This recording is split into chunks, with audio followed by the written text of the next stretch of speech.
In this video, we're looking at harmonic analysis. We're going to cover what it is, why it's useful, and put it into practice by analysing some famous songs to show how you can use it to improve your musical understanding.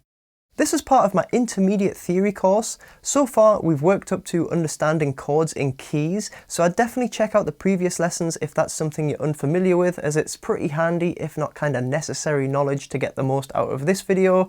You'll find a link to that in the description below. You'll also find a link to my Patreon page there. Now, I try not to push Patreon too much, but I definitely recommend taking a look at the learning materials for these concepts, as it can be really helpful having all the chord symbols and diagrams laid out in front of you while you're trying to get your head around this stuff, so it might be worth a look, but for now, let's dive in. So what is harmonic analysis? Well, it sounds very technical and theory-ish, but actually it's quite interesting and really enhances the way that you see chord progressions and the way you think about music in general. It places the focus on the function of a chord in a key, basically what job it's doing. For example, the tonic chord or the one chord has a strong sense of resolution and is often used as the musical resting place of a piece. This approach places emphasis on the relationships between chords in a progression rather than on the specific chords themselves, meaning we can compare chord progressions either in the same key or in different keys by using the Roman numeral system outlined in the previous video. As a quick example, in a 12-bar blues, we use chords 1, 4 and 5 of the key. You might also have actually heard it referred to as a 1-4-5 progression. So in an A blues, we'd use A, D and E, chords 1, 4, 5 in the key of A, but in a C blues, we'd use chords C, F and G, chords 1, 4, 5 in the key of C. So even though these two progressions contain completely different chords, harmonically they're the same because the relationships or movements from chord to chord are identical. Now, before I go any further, I want to discuss why harmonic analysis is useful, because it can be difficult to get on board with something if you're not sure why you're learning it. So one surface level benefit is that it's easier to work out songs by ear because you can recognise the effect of each chord based on its place in the key. For example, you can hear if a song has perhaps stepped up to a 5 chord or resolved to a 1 chord and so on. And before long, you'll start to recognise common progressions such as the axis progression, which we'll touch on shortly, and you can even get good enough at this that you can jam along to songs in real time that you've never played before, especially simpler songs, because you're just reacting to what you're hearing and you find that you can jump to the correct chords to suit the song more intuitively. You'll also be able to transpose songs to suit your voice or that of another singer if their vocal register is different to the original, and you'd be able to do this without detuning or having to use a capo, and you'll also be able to implement musical concepts that you've learned in the past into all keys. Now, this could be things like hitting specific target notes, it could be using chord-specific licks, inversions, arpeggios, passing chords, or even just transposing a melody to suit a new key. But basically, you're going to feel less limited to certain positions on the fretboard and be able to play more freely in more than just the common keys. And finally, because you're able to comprehend chord progressions this way, you'll be able to notice reoccurring themes in songs that you enjoy, so you'll actually better understand your own tastes. And if you write your own music, you'll be able to churn out progressions to suit specific moods and tones, because you'll understand what the different chord combinations have to offer, regardless of the key. Mastering harmonic analysis is very much like the musical version of taking the red pill in the Matrix. All of a sudden you can look under the hood of a song and see exactly what's going on. Now, on this note, I must stress, it's good to train yourself to be able to turn it on and off. It's a super handy musical tool, but you don't want it to overwhelm your enjoyment of music. There's been many times when I've listened to a new song and subconsciously started analysing it, then at the end realised I couldn't even recall what the lyrics were about. So I've had to go back and re-listen to it through the ear of just a consumer rather than a practitioner. You don't always want to understand the music so well that you miss the point of the music. And from what I've heard, this phenomenon is experienced in other areas as well, such as with people who've studied things like writing or film or even computer programming. So I think it's worth mentioning because at the end of the day, it's important to still be able to fundamentally enjoy music regardless of how much you improve as a player. So now we're all philosophically enlightened, let's actually take a look at some examples. So I'm going to take you through 3 levels of complexity and we're going to analyse 3 songs at each level. Now the first 2 I'm going to talk you through, but the third one I'm going to give you the chance to pause the video and figure it out yourself to see if you've got the process down. And if you'd like more examples, I've got a bunch of them available on my Patreon page, which you can download and figure out yourself and check the answers, so the link to that will be in the description. A few tips to keep in mind while we're doing this. We're looking at major keys, so remember chords 1, 4 and 5 are the majors, 2, 3 and 6 are the minors, and the 7 chord is diminished. So 2 major chords found a tone apart must be chords 4 and 5. Similarly, 2 minor chords a tone apart must be chords 2 and 3. Now as you'll see, the chords in either of these pairs don't have to be played back to back in the song, they just have to both be present in the music. And then once you've identified these patterns, you can work back to the root to identify the key. So the first song of level 1 is going to be All the Small Things by Blink-182, and the chords we've got here are C, G, F, G. So it's 3 major chords, so it must be chords 1, 4 and 5. Now G and F are a tone apart, so they must be chords 4 and 5. However, F is lower in pitch, so that takes the place of the 4 chord, and G takes the place of the 5 chord. This leaves C as the tonic chord, so we're in the key of C major, and what we have here is a 1, 5, 4, 5 progression, nice and simple. Next, we're taking a look at We Didn't Start the Fire by Billy Joel, which contains the chords G, D, E minor and C. Now once again we've got all 3 majors here, this time it's G, D and C.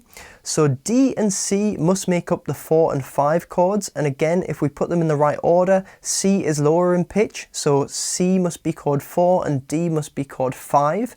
Then E is 1 step above D, so the E minor must be our 6th chord, which we know should be a minor, so that adds up nicely. And this leaves G as the tonic chord, so we're in the key of G major, and we have a 1, 5, 6, 4 progression.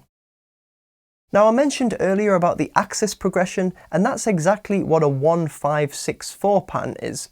It's one of the most common chord progressions in pop music, and it's called that because years ago a comedy band called The Axis of Awesome did a sketch where they took a bunch of songs that all used this chord pattern and played them together in a medley. It was really well done and it went super viral, definitely worth a watch on YouTube if you're getting into all this stuff. Anyway, on to the next example.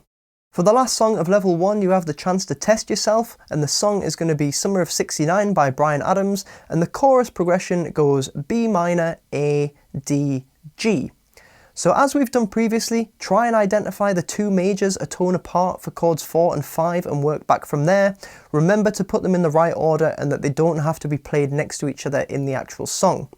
Then note down the key and show the progression in numerals. I'll keep the video silent for a few seconds so you have the chance to pause it and figure it out, then press play and I'll talk through the answer.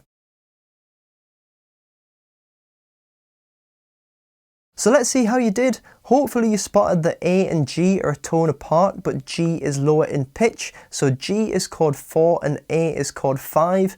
Therefore, B minor is the 6th chord and D is our tonic chord, so we're in the key of D major and the progression is a 6, 5, 1, 4.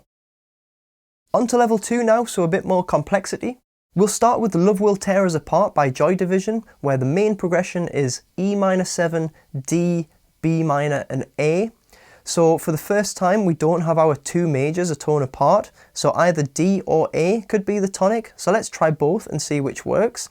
If we use A as the tonic, the D fits nicely as the 4 chord and the B minor fits nicely as the 2 chord, but the E minor 7 doesn't fit because we'd expect to see an E major type chord in the key of A.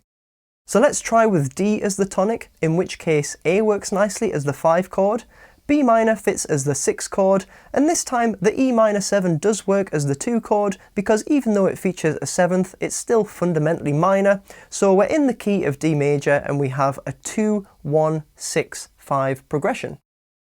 Next, we'll look at Wish You Were Here by Pink Floyd, where the verse contains C, D over F sharp, A minor, G, D over F sharp, C, A minor, G. So the issue here is knowing what to do with the D over F sharps. But actually it's fairly simple. We just treat them as D chords in this context because the fact it's an inversion with an F sharp in the bass is purely related to the voicing and doesn't change the function of the chord in terms of the key. So C and D are our majors a tone apart, leaving G as the tonic and A minor as the 2 chord, so it's a 4, 5, 2, 1, 5, 4, 2, 1 progression. And an easy tip for remembering how to play Wish You Were Here is to think of it actually as a 4-chord pattern, but you just swap the first 2 chords on each repetition.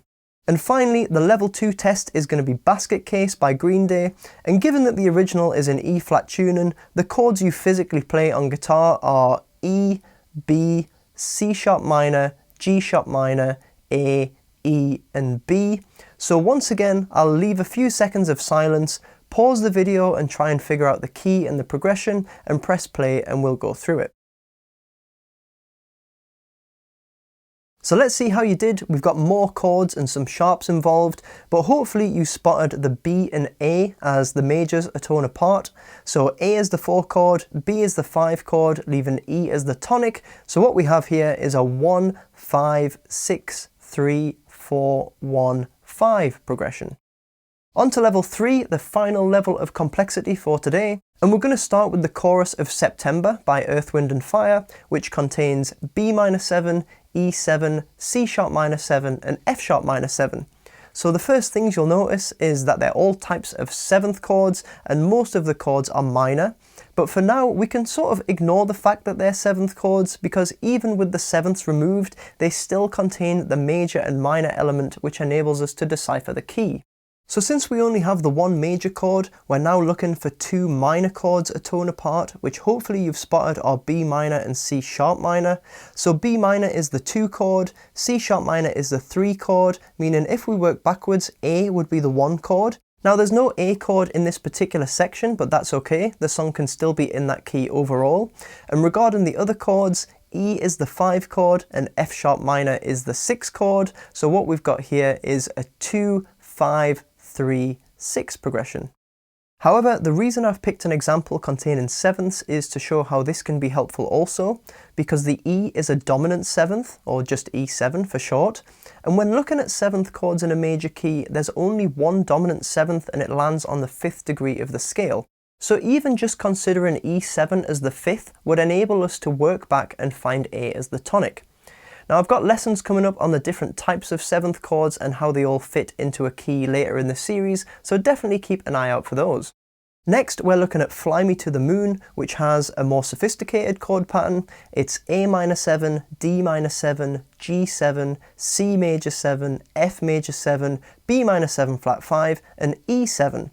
So once again, we can discount a lot of the 7th chord features, in which case you'll recognise F and G as the 4 and 5 chords, leaving C as the tonic.